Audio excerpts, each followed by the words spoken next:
Bien-aimés, je vous exhorte, comme étrangers et voyageurs sur la terre, à vous abstenir des convoitises charnelles qui font la guerre à l'âme. Les convoitises charnelles font la guerre à l'âme afin de bloquer son salut. 1 Pierre 2,11.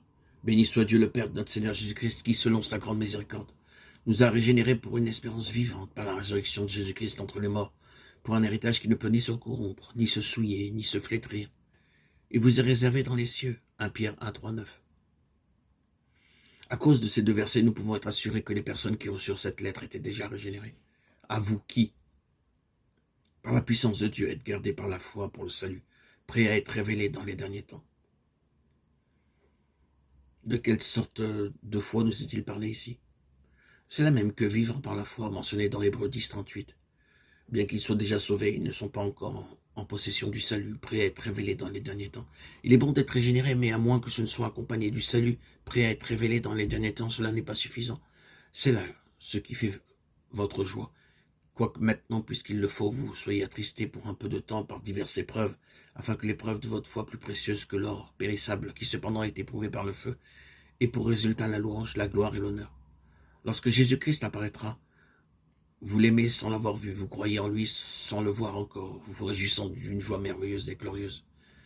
Ces versets expliquent qu'en vue du salut prêt à être révélé dans le futur, nous pouvons nous réjouir au milieu des diverses épreuves. Parce que vous obtiendrez le salut de vos âmes pour prix de votre foi. Ce verset parle clairement du salut de l'âme. Pierre confirme aussi qu'une personne régénérée a besoin de recevoir un autre salut, qui est le salut de l'âme. Quand obtiendra-t-on ce salut? Dans les derniers temps, lequel commence avec l'apparition du Seigneur Jésus sur la terre. Pour nous qui sommes sauvés, la destination finale est la même, mais il y aura des différences dans le royaume. Nous sommes réellement sauvés en croyant au Seigneur. Toutefois, il faut en outre que notre âme soit sauvée.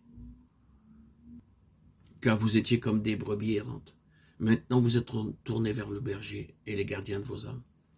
Nous devons saisir ce verset sachant qu'il y a un berger et gardien de nos âmes. Finalement, pour notre considération, nous pouvons suggérer deux autres passages des Écritures, car c'est le moment où le jugement va commencer par la maison de Dieu.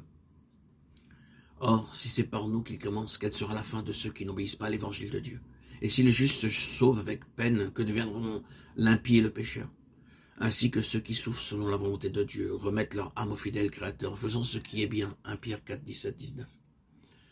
Puissons-nous vraiment saisir la parole de Dieu? Nous sommes déjà devenus la maison de Dieu et pourtant le jugement commencera par elle. Certains justes seront sauvés avec peine. Par conséquent, que ceux qui souffrent selon la volonté de Dieu remettent leur âme au fidèle Créateur. Nous devrions être déterminés à ne rien céder à notre âme, ni chercher à satisfaire ses désirs, mais à souffrir selon la volonté de Dieu.